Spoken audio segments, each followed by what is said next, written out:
Welcome to Global Tax Talk. I'm Will Morris, and I'm here in London, joined by Haru Shirato, a tax partner based in Japan. Welcome, Haru. Thank you very much, Will. Good. So it's great to have you here. Let me start off by asking you a sort of a basic question, which from your conversations with organizations, what tax-related issues are most clearly surfacing as C-suite challenges today? And where do you see leaders struggling to balance immediate pressures with these longer-term outcomes? Thank you very much, Will, and thank you very much for inviting me to this Global Tax Talk. Yeah, it's my pleasure to be with you today. Great to have you. It's a great question. Let me frame my comment with Japanese companies in mind. Tax-related issues have become increasingly important for corporate management year after year. One major reason is that the overseas revenue ratio of Japanese companies has expanded significantly over the past 10 to 20 years. This means that tax obligation and risk management are no longer confined to Japan. Managing tax exposure across multi-jurisdiction has become a core management challenge. What stood out last year, however, was the rapid and unpredictable changes in U.S. tariffs.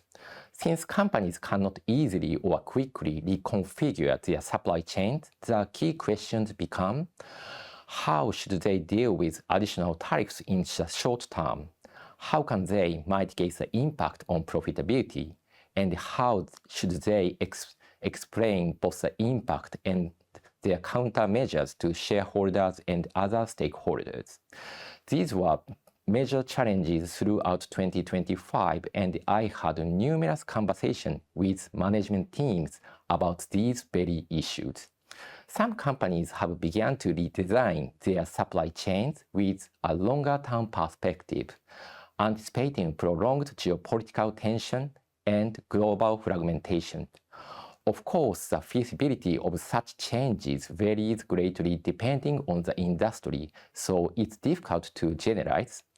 But management decisions will certainly be influenced by how they view the world after the next U.S. political cycle, particularly the post-Trump administration landscape 3 years from now.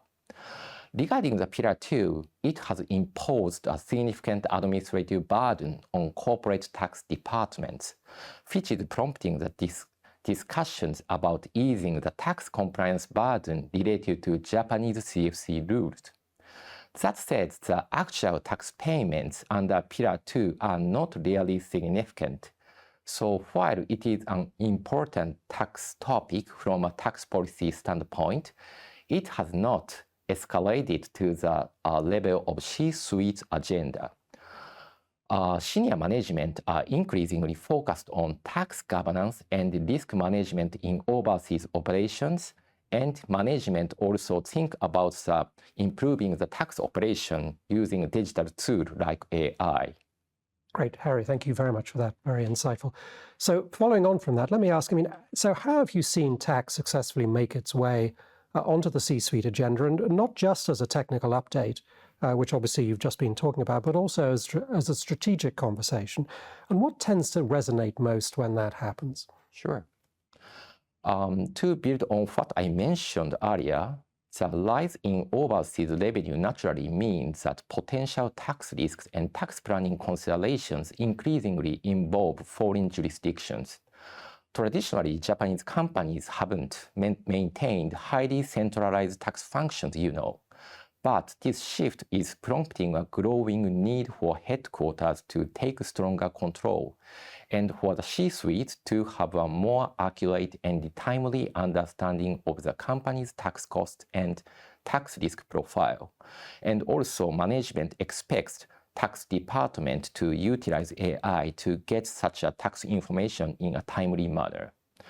Another important point is that Japan is, even after taking various incentive regimes into account, still a high tax jurisdiction, As a result, it's not unusual for Japanese companies to face an effective tax rate that is more than 10% higher than that of their competitors.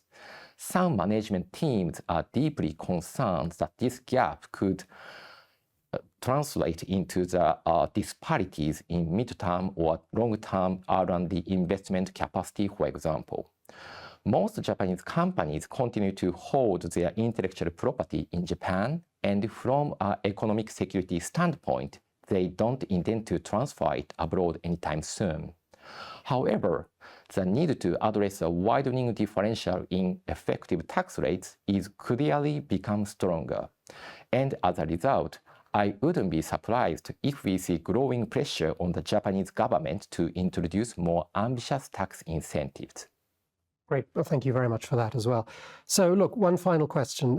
As megatrends, whatever we want to call them, as megatrends like fiscal pressure, like geopolitics, technology and energy transition, continue to reshape the landscape, how can organizations use early insight into tax policy direction to build resilience and to make better decisions under these uncertain conditions? Yeah, it's also important questions.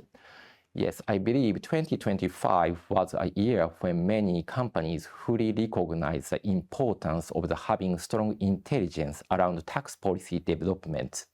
We saw sudden issues emerge, such as US tariffs and Section 899, and companies were required to assess their impact, formulate responses, and communicate them externally, all within a very short time frame. We also saw retaliatory tax measures, preferential tax regime for technology around AI, and in Japan particularly, an upcoming tax increase to fund the national defense budget. All of these reflects the broader political and economic conditions, including the fiscal pressure each country faces. Starting with the Venezuela situation in the beginning of this year, global uncertainty has only continued to grow.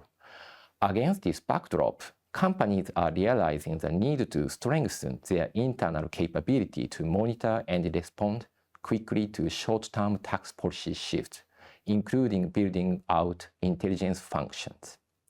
At the same time, lastly speaking, taking a step back and looking at the tax policy trends over a 10 to 20-year horizon may offer valuable insights on how to navigate uncertainty in corporate management. Good. Harry, thank you so much for joining me. And those are great insights from such an important G7 country. So it's been great to have you with us. Thank you very much. Good. And thank you for joining us, and come back next time so that you stay global tax ready.